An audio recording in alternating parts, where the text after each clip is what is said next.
ربیع ویسے بھی عربی میں بہار کو کہتے ہیں. یہ ہمارے ذمہ دار بھائی تو ربیع اور خریف اچھی طرح جانتے ہیں. تو ربیع بہار کو کہتے ہیں. ربیع الاول کا معنی پہلی بہار. کائنات میں اجاڑ ہی اجاڑ تھا، اندھیرا ہی اندھیرا تھا.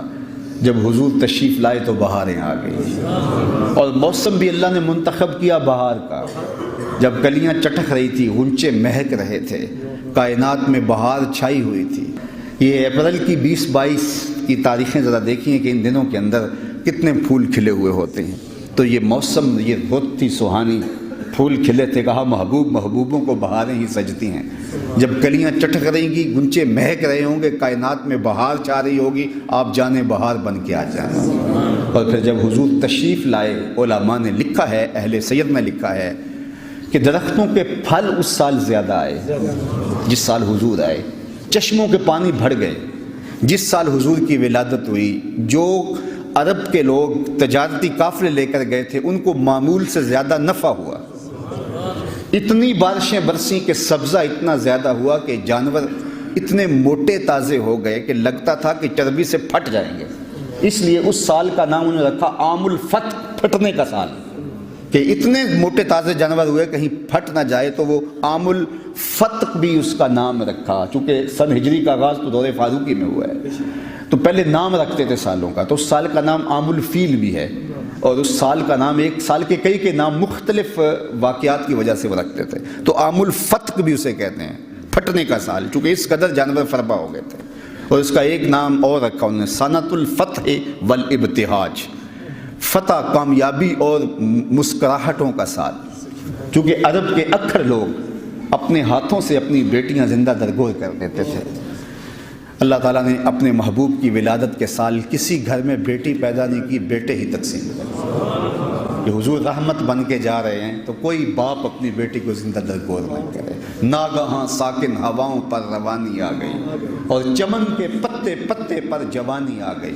آج زانوئے ازل نے صبح پہ انگڑائی لی، اور مسکرا کر ایک کرن نے ہاتھ میں شہنائی لی.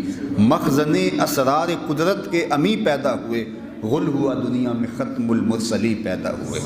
محمد مصطفیٰ آئے، بہاروں پر بہار آئی، زمین کو چومنے جنت کی خوشبو بار بار آئی.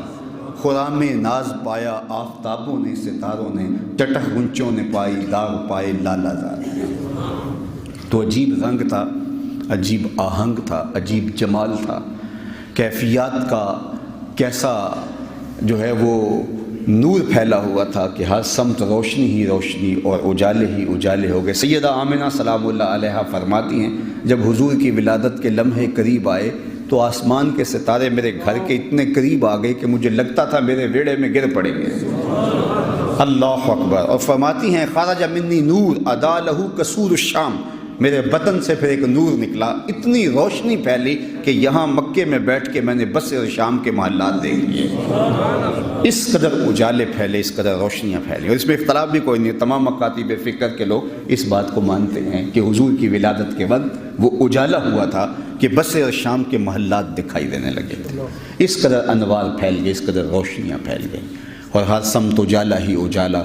شرق کے جانور غرب کی طرف بھاگ پڑے، اور غرب کے شرق کی طرف بھاگ پڑے، اور آپس میں ملتے تھے اور ایک دوسرے کو مبارکیں دیتے تھے. مبارک ہو حضور آ گئے، مبارک ہو حضور آ گئے. خوشیاں منائی جا رہی تھی، کائنات پر ایک کیف تھا.